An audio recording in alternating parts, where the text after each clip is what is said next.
அமெரிக்காவும், இஸ்ரேலும் இணைந்து இப்ப ஈரான் மீது தாக்குதல் நடத்திக் கொண்டிருக்கிறாங்க. ஈரானுடைய வடமேற்கு பகுதியில தான் இந்த தாக்குதல் நடத்தப்பட்டிருக்கிறது. இந்த தாக்குதல்ல ஈரானின் புரட்சிகர காவற்படை IRGC-யை சேர்ந்த 5 பேர் உயிரிழந்திருப்பதாக ஈரான் தெரிவித்திருக்கிறது. ஈரானால் சுட்டு வீழ்த்தப்பட்ட அமெரிக்காவினுடைய போர் விமானத்திலிருந்து தப்பிய காணாமல் போன விமானியை மீட்டெடுக்கின்ற ஒரு பகுதியாகவும், ஈரானுடைய வான் பாதுகாப்பு கட்டமைப்பு அந்த அரண்களை சிதைக்கின்ற ஒரு பகுதியாகவே இந்த தாக்குதல் நடத்தப்பட்டதாகவும் அமெரிக்கா தெரிவித்திருக்கிறது. ஈரானுடைய மசாகர் பெட்ரோல் கெமிக்கல் பகுதியிலையும் தாக்குதல் நடத்தப்பட்டிருக்கிறது. இன்னும் சில எரிபொருள் நிரப்பு நிலையங்கள் மீதும் அமெரிக்கா தாக்குதல் நடத்தியிருக்கிறது. இதனால அதனை சுற்றியுள்ள பகுதியில் தீப்பரவல் ஏற்பட்டிருப்பதாகவும் ஈரானிய ஊடகங்கள் செய்தி வெளியிட்டிருக்கின்றன. இதே நேரத்தில் அமெரிக்காவுடைய புலனாய்வு பிரிவு ஒரு முக்கியமான தகவலை சொல்லியிருக்கிறாங்க.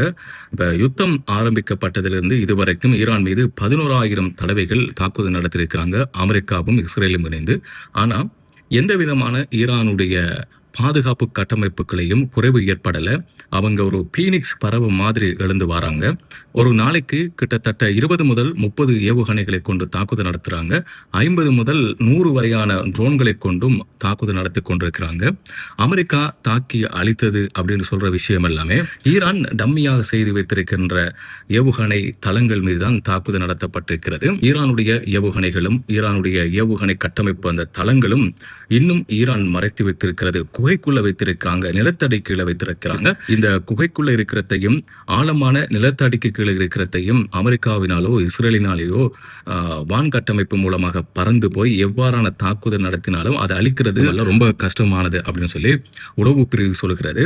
ஒரு இடத்தை நாங்கள் அழித்துட்டோம், இனி அந்த இடத்துல ஒன்றுமே செய்ய முடியாது அப்படின்னு சொன்னதுக்கு பிறகும் அந்த இடத்திலிருந்தே ஏவுகணைகளை ஏவுறாங்க, ட்ரோன்களை செலுத்துறாங்க. மிக பலமான கட்டமைப்புகளுடன் ஈரான் இருக்கிறது. ஈரான் இன்னும் பலமான ஆயுத கட்டமைப்புகளுடன் உறுதியான மனநிலையுடன் இருக்கிறாங்க அப்படின்னு சொல்லி அமெரிக்க உளவு பிரிவு சொல்லியிருக்கிறது.